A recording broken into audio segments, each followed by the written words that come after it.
सोलापूर शहराच्या एकंदरीतच स्वच्छतेच्या बाबतीमध्ये किंवा नागरिकांचं जीवनमान सुधारण्याच्या दृष्टिकोनातून आज या ठिकाणी आम्ही सर्व पत्रकार बांधव यांच्यासोबत एक चर्चासत्र घडवून आणलं आणि या चर्चासत्रामध्ये त्यांच्याकडून आम्ही सजेशन्स घेतले की सोलापूर शहरामध्ये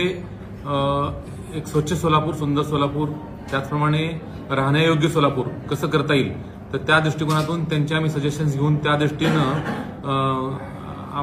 as a city manager Solapur शहरामध्ये काय काय बदल करता येतील त्याबाबत एक चर्चा केली आम्ही आणि यामध्ये त्यांच्याकडून खूप चांगल्या प्रकारचे सजेशन्स आम्हाला मिळाले, जसे की लोकसहभागातून आपण जनजागृती केली पाहिजे, कचरा वर्गीकरण करण्यासाठी लोकांना प्रोत्साहित केलं पाहिजे, प्लास्टिक न वापरण्यासाठी लोकांना प्रोत्साहित केलं पाहिजे. त्याचप्रमाणे सोलापूर शहरामध्ये मावा खाण्याचं प्रमाण देखील खूप जास्त आहे, तर त्या दृष्टिकोनातून आज पत्रकार बांधवांनी आम्हाला सजेशन्स दिले की अशा जे काही पानटपरे आहेत की ज्यांच्या माध्यमातून प्लास्टिकच्या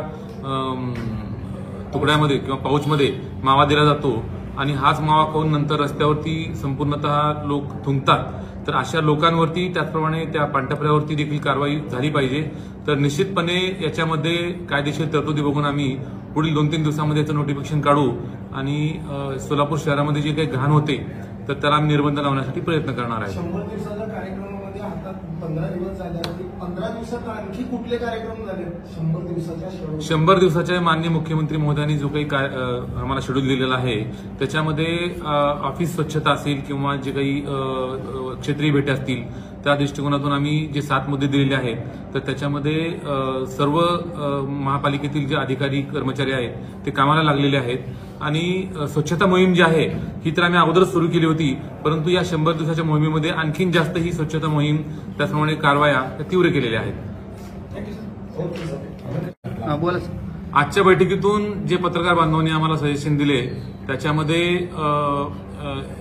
शहरातील जे प्लास्टिक निर्मूलन आहे त्यासाठी देखील त्यांच्याकडून आम्हाला सजेशन्स आले की प्लास्टिकचे जे कप आहेत ते बंद केले पाहिजेत, पत्रावळ्या बंद केल्या पाहिजे की जेणेकरून त्या माध्यमातून कॅन्सर देखील होण्याचं जे प्रमाण आहे ते खूप जास्त वाढलेलं आहे.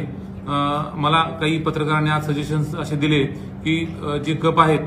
प्लास्टिकचे कप त्याच्या माध्यमातून आपल्या शरीरामध्ये मायक्रोप्लास्टिक जातं आणि त्यामुळं शहरामध्ये एकंदरीत जेवढे काही हॉटेल व्यावसायिक आहेत त्यांच्यावरती या प्लास्टिक वापराच्या बाबतीमध्ये कारवाई झाल्या पाहिजेत. तर त्या निश्चितपणे महापालिकेच्या वतीनं आता पुढील काळामध्ये या कारवाया होतील आणि जो कॅन्सरचा प्रसार आहे तो रोखण्यासाठी एक खारीचा वाटा महापालिकेमार्फत आम्ही निश्चितपणे उचलू आणि शहरातील जे एकंदरीत धूळ साम्राज्य आहे ते कमी करण्यासाठी आम्ही प्रयत्न केलेलेच आहेत, परंतु भविष्यामध्ये देखील सर्वात कमी धुळीचं शहर असं या शहराला ओळख मिळवून देण्यासाठी आम्ही सर्वांनी प्रयत्न करण्यासाठी आज हे चर्चासत्र घडवून आणलं आणि त्यांचे जे सजेशन्स आहेत हे सर्व सजेशन्स आम्ही तंतोतंत पाळण्याचा प्रयत्न करू. जे नागरिक लघुशंका करतात रस्त्यावरती किंवा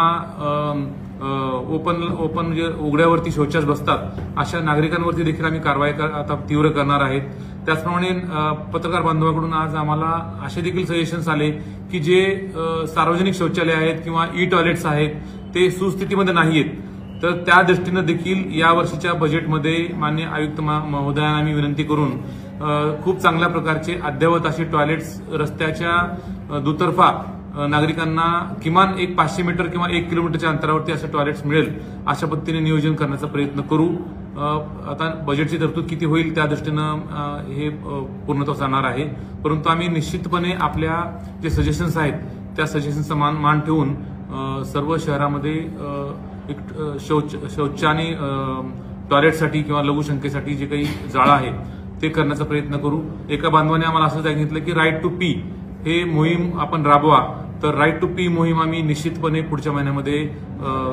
राबवण्यासाठी माननीय आयुक्त महोदय यांच्याकडे प्रस्ताव ठेवू आणि त्या दृष्टीनं महिला असतील ज्यांची कुचंबना होते तर त्या दृष्टीनं करणार आहेत. शहरामध्ये जे डिवायडर आहेत, जे दुतर्फा फुटपाथ आहेत तर त्या देखील सौंदर्यीकरणासाठी काही सजेशन्स आलेले आहेत, तर त्या सजेशनच्या माध्यमातून शहरामध्ये हिरवळ जास्तीत जास्त वाढली पाहिजे त्या दृष्टीने देखील आम्ही प्रयत्न करू आणि एक सोलापूर शहर स्वच्छ, सुंदर आणि हिरवं सोलापूर हे करण्यासाठी प्रयत्न करू.